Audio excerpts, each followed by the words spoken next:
आजाद Hindustan live, सच के साथ। Cycle से 13,000 किलोमीटर की यात्रा कर 40 वर्षीय दिव्यांग लक्ष्मण सोलंकी ने 12 ज्योतिर्लिंग और 4 धाम की यात्रा पूर्ण की। नगर आगमन पर हुआ भव्य स्वागत। पांसमल क्षेत्र के ग्राम देवघर निवासी लक्ष्मण मकड़िया सोलंकी ने करीब 199 दिनों में अपनी 12 ज्योतिर्लिंग और 4 धाम की यात्रा पूर्ण की। शुक्रवार को नगर आगमन पर उनका भव्य स्वागत हुआ। युवाओं के लिए प्रेरणा बने 40 वर्षीय लक्ष्मण बंधारा बुजुर्ग के महंत श्री नारायण गिरी बापू के शिष्य है। परिवार में माताजी, पत्नी, 10 वर्ष की बालिका, छोटा भाई उत्तास और 3 बहनें तथा वे किसान परिवार से आते हैं। पूर्व में वे नर्मदा परिक्रमा भी कर चुके हैं। लक्ष्मण ने बताया कि बेटी बचाओ बेटी पढ़ाओ अभियान के प्रति जागरूक करने के उद्देश्य से उन्होंने बंधारेश्वर महादेव मंदिर से यात्रा शुरू की और 13,000 किलोमीटर की यात्रा कर 12 ज्योतिर्लिंग यात्रा एवं 4 धाम की यात्रा कर बंधारेश्वर महादेव मंदिर में दंडवत प्रणाम कर महादेव का आशीर्वाद प्राप्त किया। नगर में प्रवेश के साथ ही पुष्पहार, मिठाई, पुष्प वर्षा और बधाई देकर शुभ चिंतकों ने स्वागत किया। दुर्गा मंदिर से चल समारोह के साथ बंधारेश्वर महादेव तक पैदल शिव भजनों की धुन पर पहुंचे। नगर सहित जलगोन, बंधारा, देवड़िया, देवधर में स्वागत हुआ।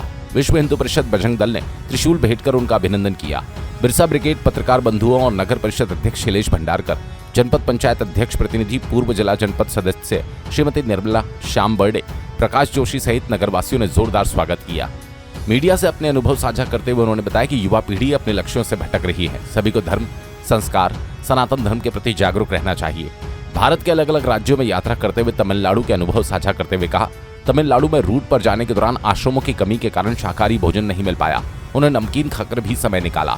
इस अवसर पर योगेश माली, अंकलेश जाधव, राजू बर्डे साहेब, राव ब्राह्मणे, सुनील बर्डे, योगेश, उत्तम सोलंकी, अंकित सत्तर, वृंदावन बर्डे, रूमा चौहान, दिलीप पवार, चेतन डुडवे, मंगेश बर्डे, सरस्वती भंडारी, कैलाश चौहान, दिनेश महाराज वांगरा, दीवान महाराज लंगड़ी, अभिनेश चौहान सहित ग्रामीण और नगरवासियों ने उनका स्वागत किया। पांसेमल से संदीप पाटिल की रिपोर्ट। सबसे पहले मैं अपना परिचय दूंगा। मैं लक्ष्मण पिता मकड़िया सोलंकी, ग्राम पंचायत देवधर, तहसील पांसेमल, जिला बड़वानी। और 12 ज्योतिर्लिंग 4 धाम का जो अनुष्ठान है वो 21 जनवरी 2025 को लिया था। बंधारेश्वर महादेव जी से ही मैंने यात्रा आरंभ की थी और आज तक यात्रा करते हुए 12 ज्योतिर्लिंग 4 धाम की आज मुझे 199 दिन हो रहे हैं। ओंकार जी में 12 ज्योतिर्लिंग की यात्रा मेरी समापन हुई थी 195 दिन। और अनुभव की बात बताए तो अभी तक महादेव ने मेडिकल से दूर रखा और अधिक मैं कुछ नहीं कहूँगा। दवाई गोली, टेबलेट वगैरह कुछ किसी चीज़ की कोई ज़रूरत नहीं पड़ी। जब से यात्रा आरंभ किया मैंने तब से लेके अभी तक रेगुलर मेरी यात्रा चलती रही, केवल रात्रि विश्राम, उसके बाद फिर यात्रा, तब से लेके अभी तक बस यही है। और मेरी जो यात्रा का मूल मंत्र है सर्वे भवन्तु सुखिनः। कोई ना कोई मानता लेके निकलता है, लेकिन मेरा ये है कि सबके लिए मैं शीश जो नवाता हूँ। भगवान जहाँ जहाँ मैं तीर्थ क्षेत्रों में गया, जहाँ जहाँ दर्शन किया भगवान का, सबके लिए मैंने मंगल कामना की। और सामाजिक संदेश मेरा बेटी बचाओ बेटी पढ़ाओ, इसी संदेश को जागरूक करते हुए मैंने पूरी 12 ज्योतिर्लिंग 4 धाम यात्रा 195 दिन में पूरा किया। और ओंकार जी से चलते हुए यहाँ मुझे टोटली 197 दिन हो रहे हैं, आज 199 दिन। इस प्रकार से मेरी यात्रा रही और यात्रा में कोई किसी प्रकार का कोई कष्ट नहीं अभी तक। यात्रा बिल्कुल निर्विघ्नतापूर्वक पूर्ण हुई मेरी। ऐसे कोई यादगार क्षण जो आप मीडिया को बताना चाहते हैं? केदार जी, उत्तराखंड के वर्षा के चलते बहुत सारी समस्याएं आई।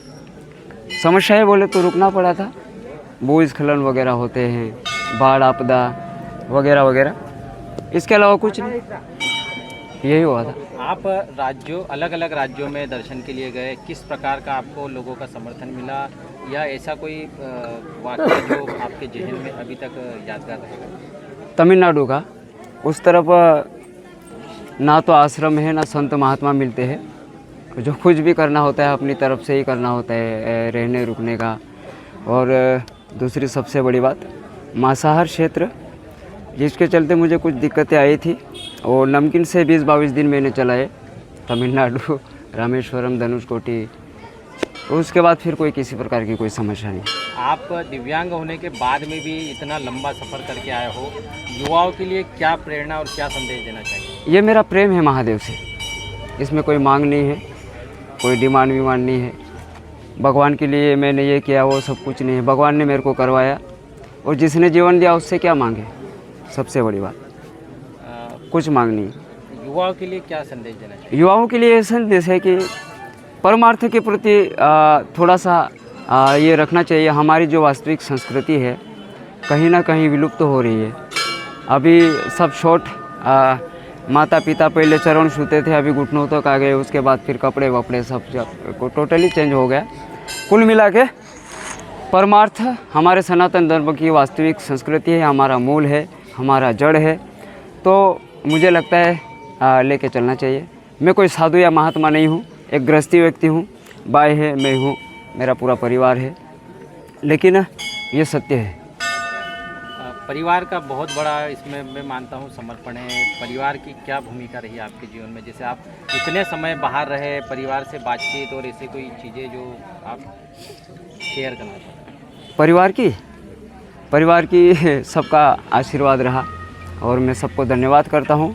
मेरी हर परिस्थिति में मेरे परिवार सहित आप पूरा भारत मेरा परिवार है। आप सबका आशीर्वाद, सबका प्रेम भाव, सही बताए तो नंगे पैर पूरे भारत भ्रमण कर लिया मैंने। अभी तक कांटे कंकर वगैरह कुछ चमड़ी छिली नहीं, भूख लगाने झंडू बाम टेबलेट वगैरह कुछ लेना नहीं पड़ा। आप सबका आशीर्वाद, दया भाव, मैं आप सबको एक बार फिर से धन्यवाद करूँगा। सारे मित्र, सारे बंधु, माँ बाप, यात्रा पूरी होने तक मेरे साथ जुड़े रहे। आप सबको बहुत बहुत धन्यवाद। हमारे लिए गौरव की बात है और हमारे देवदर छोटे से गांव से निकलकर बहुत बड़ी उपलब्धि प्राप्त की है हमारे लक्ष्मण जी सोलंकी, और पूरे प्रदेश के लिए इन्होंने ये यात्रा की है। बेटी बचाओ और बेटी पढ़ाओ यात्रा से शुभारंभ किया है और अंतिम तक यही बात रखी है उन्होंने।